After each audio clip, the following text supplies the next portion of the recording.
I became a veterinarian because I was so in love with my dog when I was a kid. I fell for that dog like a ton of bricks. It's hard not to love the lab. Big, friendly, full of life. They're called the Labrador, but actually they come from Newfoundland. Yeah, Newfoundland. What we know as the lab today originated in the early 1800s, when fishermen bred a smaller version of Newfie to retrieve fishing nets and sometimes the fish that fell off hooks. They created a dog who loved to swim, had great stamina, and had strong haunches to leap dramatically into the water. The record is 27 feet. The breeders couldn't name the new dog Newfoundland. That name was taken. So the dog was named for the sea they worked in, Labrador.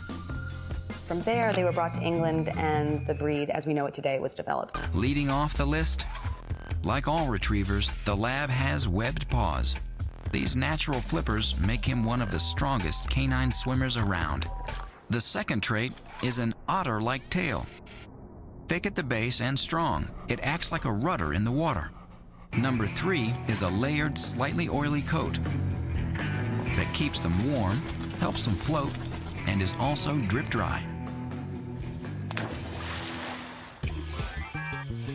Labs come in 3 bold colors. Black is the most common and the most successful in competitions. Yellow's next, and it's the most popular for labs working as police dogs. Chocolate is the rarest. There's a misconception that people think that black labs come from black labs and chocolates just come from chocolates, but you can have all 3 colors in a litter. The 4th trait bred into labs is what dog experts call a soft mouth. A well-trained lab can carry an egg in its mouth without cracking the shell. And then there's that 5th special trait, their unique ability to learn. So you don't have to be the best trainer in the world. You just need to be making an effort, and the dog will meet you halfway and try to do the rest. That's it. If you're thinking of raising a lab, there are considerations.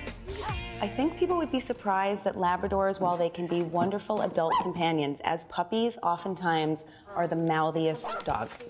So you have to be prepared, if you're raising a Labrador puppy, to teach them from a very, very young age to have what trainers call bite inhibition. That is, to be really careful with their little razor-sharp teeth. There are some people who are not necessarily the best people for a Labrador. The dogs tend to have a high activity level. This is a dog that needs room to run. He's a sprinter, able to hit speeds of 12 miles an hour in 3 seconds. But labs aren't quite super dogs. While robust, the lab is prone to several ailments. One of the best known is a problem of the hip called dysplasia. It's caused by an abnormal formation in the hip. It leads to a loss of cartilage and pain. Labs are also susceptible to a genetic eye defect called retinal dysplasia, which causes blind spots. And like most athletes, labs have problems with knees and elbows. The Labrador Retriever could be the most versatile breed of dog in the world. Life expectancy is 12 to 13 years. Labs as a breed tend to be pretty healthy dogs, but there are some issues that they're prone to on a genetic basis. Grooming is minimal, but they shed moderately in the spring and fall. They are athletes who adapt well to cold environments. The Lab is a very secure, comfortable, adaptable dog. Labs adapt well to families and pose a low risk for bites. It loves to participate in family activities. It's hard to imagine a better dog than a Labrador. Labs are easy to train and eager to please. As with any dog, even though Labradors are wonderful companions, it's important to start training them when they're very, very young.